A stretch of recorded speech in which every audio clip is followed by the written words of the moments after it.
Hey there folks, welcome to Spectrum Pulse. We talk about music, movies, art and culture, and this is Billboard Breakdown.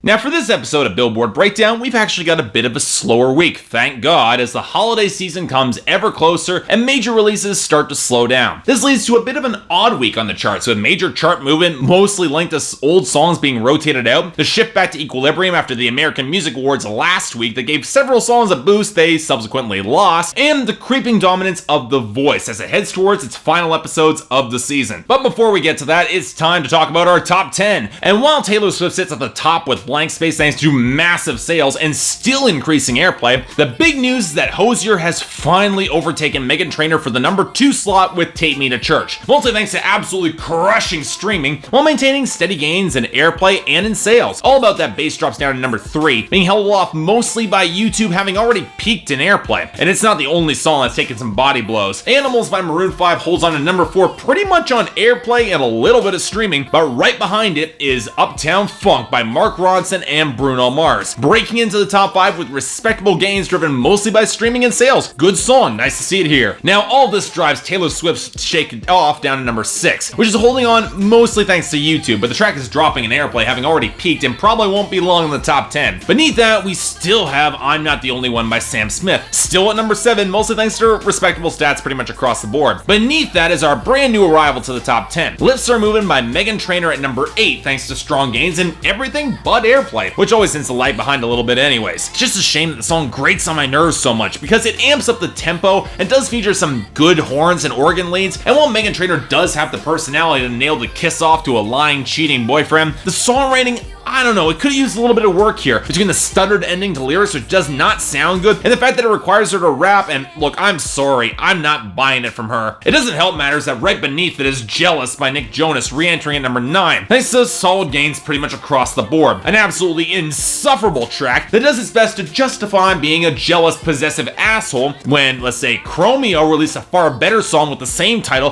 that at least added some morally ambiguous framing and a solid bass line to a similar situation. Much better song. Now thankfully, the top 10 is rounded out by Love Me Harder by Ariana Grande featuring The Weeknd, which remains an awesome song, one of the best of the year, and yet it's stuck thanks to some low sales numbers despite some really great stats everywhere else. Bit of a shame, really. Now on to our major changes. This is a week where more of the old hits of 2014 fell off to the recurring list. Break Free by Ariana Grande featuring Zedd, Roller Coaster by Luke Bryan, Fancy by Iggy Azalea featuring Charlie XCX, and thankfully, This Is How We Do by Katy Perry. And those that didn't fall out still lost a lot. I by Kendrick Lamar dropped to 96, Neon Light by Blake Shelton dropped to 93, Day Drinkin' by Little Big Town dipped down to 82, and Steal My Girl by One Direction plummeted to number 63. It was a bad week for One Direction as a whole, really, with their much better song Night Changes dropping 20 slots to number 51. But that was thanks to charts readjusting from the aftermath of the American Music Awards, because there were a lot of losers who performed there, and it's tied to that as the charts readjusted. Fireball by Pitbull featuring John Ryan dropped to number 72, I Bet My Life by Imagine Dragons goes to number 68, Beyonce's Flawless remix with Nicki Minaj thankfully drops to number 67, and Yellow Flicker Beat by Lorde drops down to number 59. The only loser that really surprised me on this list was Santa Tell Me by Ariana Grande that dropped over 25 slots to number 92. I mean, come on America, who doesn't want to hear Ariana Grande asking Santa for advice about sex? I'm sure that's all part of her holiday listening. Now maybe it's because her primary inspiration jumped back onto the charts, but we'll get to her later. Now as for our major gains, this week was a fair bit quieter. It was a welcome pleasure to see Shut Up and Dance by Walk the Moon jump up to number 75, a slightly less welcome pleasure to see I See You by Luke Bryan rise to number 70, and I was completely unsurprised that Mary Did You Know by Pentatonix regained a lot of its steam and jumped back up to number 38. And of course, Ed Sheeran's romantic ballad Thinking Out Loud vaulted up to number 24, although not his most surprising move this week. Again, we'll talk about that later, but first, hey, internet, I thought we discussed this last week. I don't care if Vine is somehow a thing, you gotta stop it with this lunacy. Because Coco by OT Genasis just cracked the top 30 at number 28. Okay, it was tolerable with Bobby Shmurda and Vine, it was infuriating with Lifestyle and Young Thug, and now we got this? Are you trying to give me heart palpitations here? Ugh, you know what? I'll save my inevitable rant if that piece of garbage ever cracks the top 20. Hopefully it won't, it's only really getting any sort of play online, no airplay. So instead, let's talk about our returning entries. I know what you came here to do. Now bust it open, let me see you get loose. going down for real. Ugh, this again? I already talked about this song 2 weeks ago. It was a worthless ripoff of Talk Dirty by Jason Derulo and 2 Chainz then, and nothing has changed. Next. Yeah, we got a whole lot of moonlight left, already having the time of our lives, and we're just getting started tonight.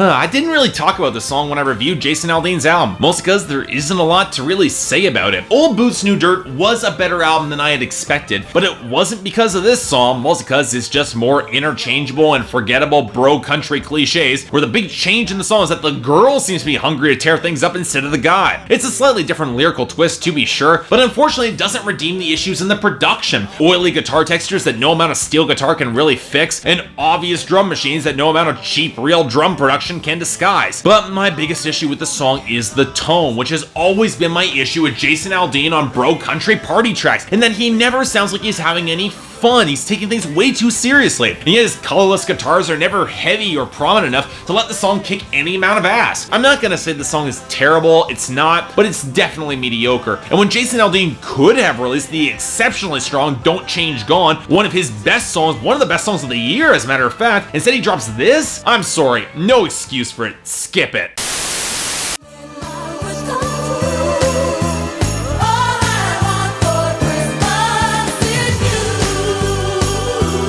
Now, I've gone on record saying that I'm not the biggest Mariah Carey fan ever. She's made some great albums, she's made a couple duds, but when it comes down to holiday music, All I Want for Christmas Is You is a welcome addition to the canon of popular holiday songs. Admittedly, the production hasn't exactly aged well, mostly because stars like Mariah Carey dropping a Christmas album in the 90s was often done to fill up contractual obligations with the least amount of effort in the sound booth possible. But you know what? The song is loose, it's got a ton of upbeat energy, and while it's probably not the best display of Mariah's talents, it's one of the prime examples why she was one of the best R&B stars of all time, mostly because she makes it look so easy and she sounds like she's genuinely love-struck on the track. There's a reason that All I Want for Christmas Is You recharts every single year on Billboard, and that's because it's pretty damn good song. Over most Christmas tracks, I'll take Mariah Carey any day of the week. This one gets a pass. Okay, wow, that was quick. So, on to our new arrivals, starting with number 100, Royals by Taylor John Williams.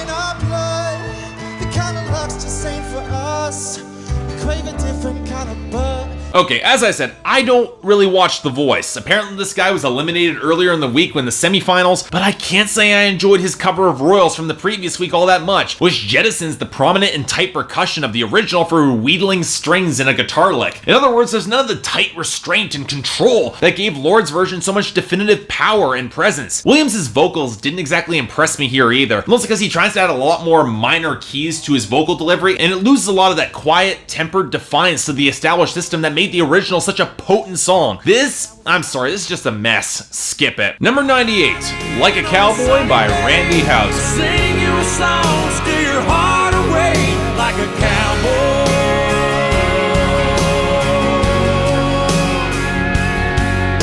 You know, among the country music circles I hang around, Randy Houser's name doesn't usually come up, and I don't think I've ever really talked about him. Basically, he was one of many country stars who started off as a songwriter behind the scenes before cutting off on his own and quietly racking up a respectable number of hits off of Stony Creek Records, an offshoot of the indie country label Broken Bow Records, known most for Jason Aldean. Now, I've never found him to be a great songwriter. He was one of the co-writers to Trace Adkins' Honky Tonk Badonkadonk, and there's no excusing that. And he can occasionally write some boring songs, but his strengths have been in his rich vocals that recall a lot of Ronnie Dunn with a ton of real power and soul behind them. And his fourth single from his 2013 album, which was dropped 6 months ago, is now only charting on the mainstream. And you know what? In a nice change of pace, the song's pretty damn good. Most of it is courtesy of Houser's incredible voice and a solid rock-flavored neo-traditional country sound. But the lyrics are actually pretty damn good too. A road song about him getting precious moments to spend with his wife before needing to get back on the road. It's heartfelt and maybe it's played a little bit broad, but you know what? This works for me.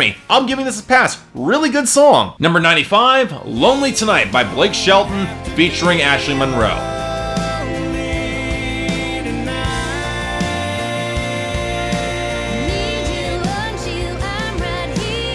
Okay, let's face it, 2014 has not been a good year at all for Blake Shelton. Sure, he's got the voice, but his album Bringing Back the Sunshine sold miserably for a country star with his clout and only barely rose above mediocre. That said, Lonely Tonight was one of the better songs off of that album, a duet with Pistol Annie's member and critically acclaimed country star in her own right, Ashley Monroe, and they do a pretty solid job with Lonely Tonight. It's very much in Blake Shelton's vein of lightweight, pop-flavored country, but he and Ashley do a solid job with their vocal interplay and their lyrics about two exes reconnecting for some mutual support. It's well done. I do wish the song could have afforded to play a little bit darker, more in the vein of, say, Need You Now by Lady Antebellum, for example, but that would involve taking a bigger chance than Blake Shelton has taken in his entire career. So, you know what? In the end, it's good. It works. Number 90, Geronimo by Sheppard.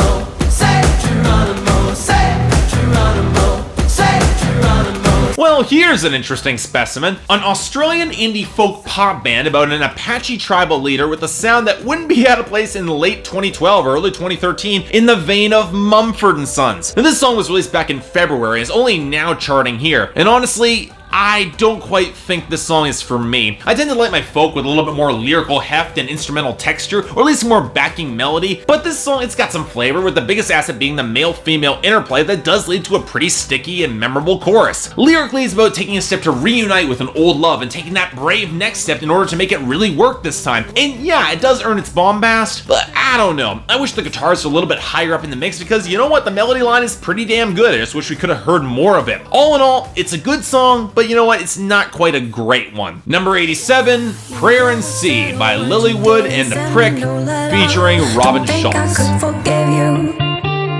See, our word is slowly dying. I'm not wasting no more time. Don't think I could believe you. Now, one of the long-established truths about pop music is that it tends to get popular in the UK long before it ever sticks in the States, and thus I've been aware of Prayer and Seed for a couple months now, where it spent 2 weeks at number 1 on the UK charts back in September. Note that being aware of doesn't exactly mean liking, and Prayer and Seed is one of those tracks that doesn't quite land well with me. A song originally written by French-Israeli indie pop duo Lillywood and The Prick, and then remixed by German DJ Robin Schulz, it's got a pretty memorable guitar melody and some good sandy production that reminds me a little bit of Cascada, but the tone of the song, it's really weird, with the vocals bringing a certain amount of bitter contempt that the production just does not match at all. Admittedly, I kind of appreciate the spiteful tone of the lyrics, especially that final subtle shift that implies the neglectful ex will never be able to forgive himself in the end for letting her go, but overall, the song just strikes a really odd chord and just doesn't really work, at least for me. Number 40, The Blower's Daughter by McAndrew. Can't take my eyes off of you. You ever have one of those songs that might be up pretty decent up until the very final line? Yeah, this is one of those cases. Damien Rice is an Irish acoustic singer-songwriter who crafted a decent enough song about pining over an ex up until the final lyric where he says he can't take his mind off her until he finds somebody new. Maybe it's just me, but it kind of undercuts the entire emotional sentiment of the song when they're implying you're looking for somebody else. But okay, considering it's a pretty stripped down song, McAndrew does a fine enough job with it, even if it does come across as a little bit overstated in his delivery. Not a lot that's all that distinctive from the original, which I didn't exactly care for. You know what, I can take or leave this either way. If you like it, go ahead. And finally, number 34, Make It Rain by Ed Sheeran. Make it rain. Oh, make it rain.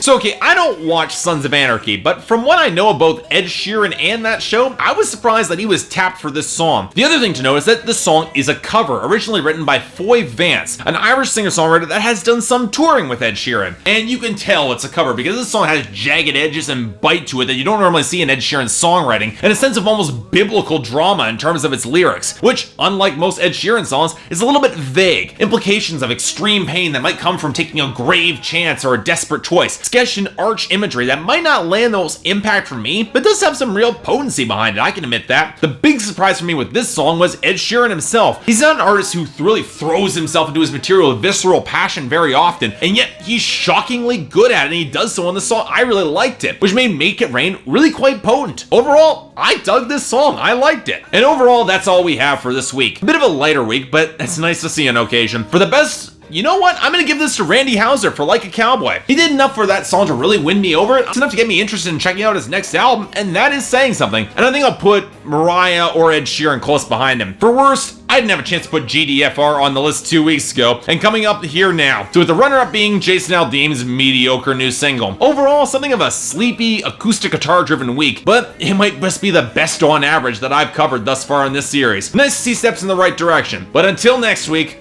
I'm Mark, you're watching Spectrum Pulse, and this is Billboard Breakdown, and I'll see you next time.